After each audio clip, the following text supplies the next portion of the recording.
Tick tock, tick tock. Can you hear an important clock ticking?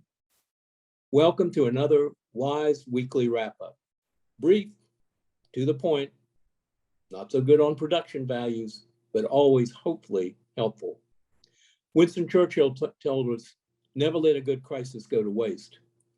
For education in 2022, we must add, and never waste a once-in-a-lifetime resources when coming out of a massive crisis.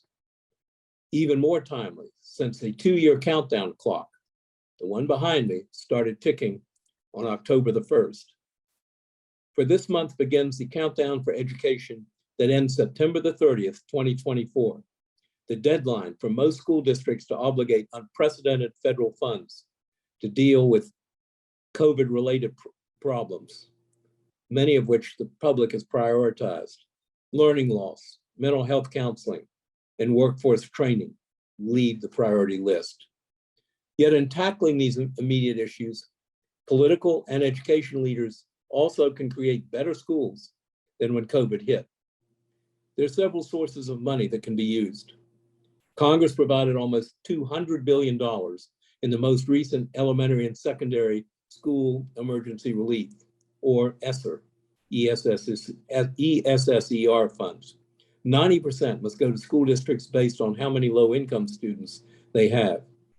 According to Edunomics, which monitors each district's spending, most of the ESSER $3 have not been committed yet. Or if they've not yet been spent, districts can review and revise their plans. But there's more. Congress also provided $350 billion to state and local governments for many uses. These dollars, called state and local fiscal relief funds, are administered by the Treasury Department and can also support education, such as providing mental health services or workforce training. They have to be obligated by December the 31st, 2024. And there's more, because don't forget that last year Congress also passed the Infrastructure Investment and Jobs Act with $65 billion dedicated to providing high-speed internet to every community. This bill lasts longer than 2 years, but should be factored into coordinating how the education and state and local relief dollars are being spent. Are you seeing how the dots connect? State and local relief dollars, education dollars, interstate or infrastructure, internet expansion dollars, all can be connected and coordinated now, planning the systems that we want, not what we had. So let's sum up. COVID worsened our education system that already needed improving for many schools and students. Second, comprehensive public surveying during COVID by the Hunt Institute makes it clear the public wants to return to a new normal in education.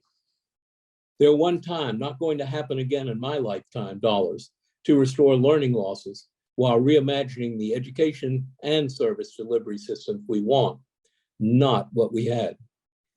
For this clock is ticking, and extensive planning, coordination, adoption, and committing funds must begin now.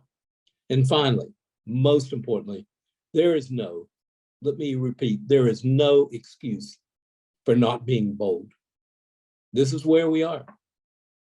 Crisis, cash, commitment, and a countdown to making a true difference in our children's future. Tick tock, tick tock. How will we respond?